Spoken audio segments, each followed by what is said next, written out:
ჩვენმა ყოფილმა პარტნიორებმა ოცნების პარტიიდან ძალიან სუდად დაიწყეს საარჩევნო კამპანია. ისინი ახორციელებენ ზეწოლას ჩვენი პარტიის წევრების მიმართ.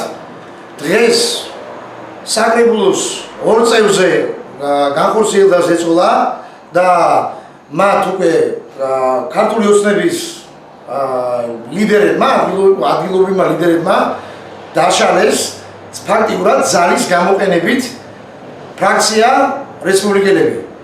გამოწვევა მიღებულია ჩვენთვის და მე მათ ვპირდები, რომ აუცილებლად როგორც ზუგდიდში, ასევე მთლიანად საქართველოში ისინი განიცდიან ძალიან დიდ კრახს. პირდაპირ ლაშაგოგიას გამოდის ზეწოლები, ლაშაგოგიას ზეწოლას ახორციელებდა გამგეობის იმ თანამშრომლებზე, რომლებიც არიან რესპუბლიკური პარტიის წევრები. მე რამდენჯერმე ძალიან დიდი ძალისხმევის შედეგად მომიწია, რომ ეს ადამიანები დამეშოშმინებინა და დამეტოვებინა ესეთი თანამდებობაზე. პირდაპირ ლაშაგოგი ამ თანამშრომლებს უთხრიდა, რომ როგორც კი ბატონი ედიშერი იქნება კანდიდატი დეპუტატობის, გამგეობაში მიმდინარეობდა რეორგანიზაციის შემდეგ მას ექნებოდა სრული უფლება და არ დაამტკიცებდა იმ შტატებს, რომელიც თანამდებობრივად ეკავა რესპუბლიკური პარტიის წევრებს და ეს ზეწოლები დღეში რამდენჯერმე ხორციელდებოდა. ჩემთან მოდიოდნენ ის თანამშრომლები, რომლებიც ჩვენი პარტიის წევრები იყვნენ და ისინი შეშფოთებული იყვნენ სამსახური კი არა, საერთოდ წასვლა უნდოდა ზუგდიდიდანაც კი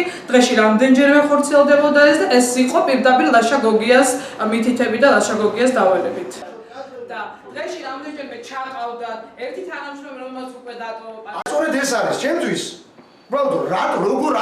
როგორ ბედავენ ჩვენ ვაკავშირებს ის რომ წლების განმავლობაში დონეზე შეშინებული იყვნენ სამსახურის კი არა ქალაქის დატოვება.